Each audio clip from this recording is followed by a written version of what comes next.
Hello guys, मेरा नाम है मीगो और आप लोग देख रहे हो मीगो। तो आप लोग का बहुत बहुत स्वागत है मेरे इस चैनल पर। चलिए बिना किसी देरी के एपिसोड को शुरू करते हैं। तो गाइस, प्रीवियस एपिसोड में हम लोग ने देखा था कि बटलर किंदाई से सॉन्ग को बुलाने के लिए कहता है। किंदाई ग्रीट करते हुए कहती है कि प्लीज आप सभी थोड़ी देर के लिए यहाँ पर इंतजार कीजिए, तब तक मैं यंग मास्टर को इसके बारे में रिपोर्ट करती हूँ। बटलर कहते हैं कि अच्छा ठीक है। यहाँ पर बटलर के साथ में हम एक लड़के को देखते हैं जिसका नाम होता है गाओ गायान। शादी में ये लड़का सॉन्ग फैमिली के शैडो गार्ड्स टीम की फर्स्ट ग्रुप का ये लीडर है। यहाँ पर हम एक और लड़के को देखते हैं जिसका नाम होता है मा जिन हुआ। ये बंदा भी गांव की तरह ही शैडो गार्ड्स के सेकंड ग्रुप का लीडर है। नेक्स्ट सीन में हम देखते हैं कि किंदाई सॉन्ग को बुलाते हुए सॉन्ग के रूम के लिए चली जाती है, जहाँ पर वो सॉन्ग के ओल्ड पर्सनैलिटी वाला रूप को देखती है, जिसे देखते हुए वो तेजी के साथ अपने हिडन नाइफ को बाहर निकल आती है। वो गुस्से के साथ कहती है कि आखिर मेरे मास्टर सॉन्ग यूनजेंग कहाँ पर गए। उसकी बातें सुनते हुए सॉन्ग कहता है कि दाओ किन, पहले तुम मेरे एक्सप्लेनेशन को ध्यान से सुनो। हम देखते हैं कि किंदाई सॉन्ग की एक भी बातों को नहीं सुनती और बिना किसी रहम के सॉन्ग के ऊपर अपने नाइफ से हमला कर देती है। सॉन्ग उसके अटैक को डॉज करते हुए कहता है कि अरे यार, ये तो बहुत ही बुरा हुआ। तभी दूसरे पल सॉन्ग किंदाई के हाथ को पकड़ लेता है और तेजी के साथ किंदाई के हाथ को इसी की तरफ ले जाकर उसे पकड़ लेता है, जिस वजह से किंदाई गुस्से के साथ चिल्लाने लगती है। सॉन्ग उससे कहता है कि किंदाई मेरी बातें ध्यान से सुनो, पहले तुम शांत हो जाओ। किंदाई गुस्से के साथ कहती है कि बास्टर्ड। दूसरे पल हम देखते हैं कि सॉन्ग किंदाई के मुंह को अपने हाथ से बंद करते हुए कहता है कि तुम ज्यादा चिल्लाओ मत। हम देखते हैं कि सॉन्ग के ऐसे करने से किंदाई बहुत ज्यादा ब्लश करने लगती है। सॉन्ग किंदाई को कस के पकड़ते हुए कहता है कि देखो, तुम मुझे इसके लिए ब्लेम मत करना। मैंने तुम्हें पहले ही कहा था कि मुझसे पंगा मत लो। तुम ही खुद से ही मुझ पर अटैक कर रहे थे। शादी में सॉन्ग सोचता है कि इस मास्क के ऊपर लिखा था कि बॉर्न फ्रॉम द हार्ट। कहीं ऐसा तो नहीं कि मैं अपने सोच के मुताबिक अपने रूप को बदल सकता हूँ। इसी के साथ सॉन्ग ध्यान लगाते हुए कहता है कि चलो मैं इसे ट्राई करके देखता हूँ। सॉन्ग के ऐसे करते ही दूसरे पल सॉन्ग किंदाई में बदल जाता है, जो देखकर किंदाई बहुत ज्यादा शॉक्ड हो जाती है। इसी के साथ सॉन्ग एक शैतानी हंसी मारता है। सॉन्ग अपने फेस को मिरर में देखते हुए कहता है कि मैंने इसके बारे में सही सोचा था। मैं अपने दिल में जिसे भी इमेजिन करूंगा, मैं उस पर्सन का रूप इस मास्क की मदद से ले सकता हूँ। शादी में सॉन्ग सोचता है कि अच्छा, तो इसी वजह से थोड़ी देर पहले मैं अपने ओरिजिनल बॉडी में आ गया था, क्योंकि मेरे दिल में मैं अभी अपने आप को 60 इयर्स का ही समझता हूँ। तभी सॉन्ग के रूम के बाहर से कोई आते हुए कहता है कि आखिर ये आवाज क्या थी। किंदाई और यूनजियांग, सब कुछ ठीक तो है ना अंदर। इसी के साथ बटलर और वो दोनों रूम के अंदर आ जाते हैं, जहाँ पर वो तीनों सॉन्ग को किंदाई के साथ उस हालत में देखते हैं, जो देखने के बाद किंदाई भी बहुत ही ब्लश करने लगती है। बटलर उन दोनों से कहता है कि सब कुछ ठीक तो है ना। सॉन्ग बटलर को देखते हुए बहुत ही ज्यादा ऑकवर्ड होते हुए कहता है कि अंकल मो, सब कुछ बिल्कुल ठीक है, मैं बस किंदाई के साथ खेल रहा था। तभी पीछे से मा जिन हुआ सॉन्ग से कहता है कि मैंने हमारे यंग मास्टर यूनजियांग, जो कि हमारे रोल मॉडल है, उनसे एक एक्सपेक्ट किया था। अपा उसकी बातें सुनकर उससे कहता है कि शुभ करो तुम।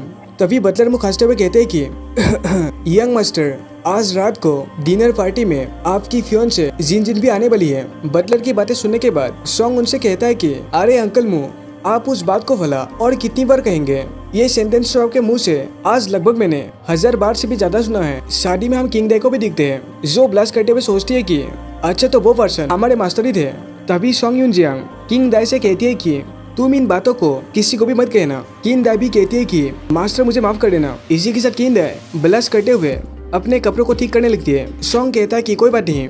इसी के साथ सॉन्ग बटलर मुंह से कहता है कि तो फिर बोलिए अंकल, आखिर की बात क्या थी। बटलर उसे कहते हैं कि यंग मास्टर, प्लीज आप हमारे साथ स्टडी रूम के अंदर चलिए। तभी किंदाई भी ग्रीट करते हुए कहती है कि अच्छा ठीक है, तो फिर मैं चलती हूँ। तभी सॉन्ग उससे कहता है कि नहीं, तुम्हें जाने की जरूरत नहीं है। तुम मेरे टेबल की चीजों को क्लीन करने में मदद करो। सारी चीजों को तुम मेरे बेडरूम के अंदर फेंक देना। किंदाई कहती है कि अच्छा ठीक है। इसी के साथ बहुत सारो स्टडी रूम के अंदर आ जाते हैं। सॉन्ग बटलर से कहता है कि अंकल मु, अब जल्दी से मुझे सच बताइए, उस किंदाई को हमारे ओल्ड मैन ने ही मेरे लिए अरेंज किया है ना? मैंने सही कहा ना? सॉन्ग की बातें सुनने के बाद बटलर कहता है कि हाँ, आपने सही कहा। ये बात हमने आपसे छुपा कर रखी थी। किंदाई हमारे सॉन्ग फैमिली की शैडो गार्ड्स टीम की थर्ड ग्रुप की लीडर है, वो भी मेरे ही सबऑर्डिनेट है। उनकी बातें सुनने के बाद सॉन्ग सोचता है कि सॉन्ग फैमिली की शैडो गार्ड की टीम कहीं ये वही लोगों की टीम तो नहीं जिन्होंने मुझे मेरे प्रीवियस लाइफ में जुआन सिटी से बाहर निकला था। तभी बटलर कहता है कि सॉन्ग मेंशन की शैडो गार्ड टीम, इनमें से पहला ग्रुप सभी ऑपरेशंस को संभालता है और सेकंड ग्रुप के सार्स में होता है इंटेलिजेंस। शादी में थर्ड ग्रुप गार्ड्स को मैनेज करती है। ये तीनों ग्रुप भी अपने अपने काम को परफॉर्म करती है। इसी के साथ बटलर सॉन्ग को आगा के साथ इंट्रोड्यूस करते हुए कहता है कि ये बंदा आगा है। शादी में ये बंदा शैडो गार्ड्स के पहले ग्रुप का लीडर है और इस दूसरे बंदे का नाम है अजिन। ये बंदा भी आगा की तरह ही शैडो गार्ड्स के सेकंड ग्रुप का लीडर है। सॉन्ग मुंह बनाते हुए कहता है कि आगा और अजिन शादी में वो सोचता है कि इन दोनों के नाम कितने ज्यादा अजीब है। इसी के साथ आगा और आजिन सॉन्ग को ग्रीट करते हैं। सॉन्ग उन दोनों को देखते हुए कहता है कि तुम दोनों को ऐसा करने की जरूरत नहीं है। शादी में सॉन्ग कहता है कि तुम दोनों के नाम तो बहुत से इंटरेस्टिंग है। सॉन्ग की बातें सुनने के बाद बटलर कहता है कि थोड़ा संभाल के यंग मास्टर, ये दोनों ही अनाथ है और इन दोनों को ये नाम तुम्हारे मदर ने दिया था। सॉन्ग कहता है कि क्या कहा? मेरी माँ ने इन दोनों को नाम दिया था। तभी आजिन कहता है कि आपने सही कहा यंग मास्टर, आपकी माँ ने कहा था कि मेरा ये नाम एक अल्ट्रा एंशिएंट सिविलाइजेशन के एक ब्रेव हीरो से इंस्पायर्ड है।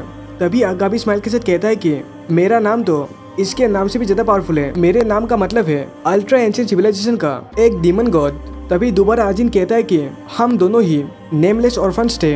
अगर हम लकी नहीं होकर आपके मदर से नहीं मिलते तो फिर मुझे डर है कि हम दोनों ही भूख के मारे लिंगिन सिटी में मारे जाते हैं। उनकी बातें सुनने के बाद सॉन्ग सोचता है कि एंशिएंट सिविलाइजेशन, मुझे अपने मदर के बारे में कुछ भी याद नहीं है। आखिर मेरी मदर की ओरिजिन क्या थी और यहाँ पर सॉन्ग के साथ और क्या क्या होता है और सॉन्ग शैडो गार्ड्स का नया लीडर बनता है नहीं, ये सभी चीज आप लोगों को पता चलेगी आगे के एपिसोड्स में। तो इसी के साथ गाइस वीडियो को हम यहीं पर एंड करते हैं। वीडियो अगर आपको थोड़ा सा भी पसंद आया हो तो लाइक शेयर और सब्सक्राइब जरूर कर दीजिए। इसी के साथ गाइस हम मिलते हैं दूसरे एपिसोड में। शुक्रिया, तथा एंड बाय बाय।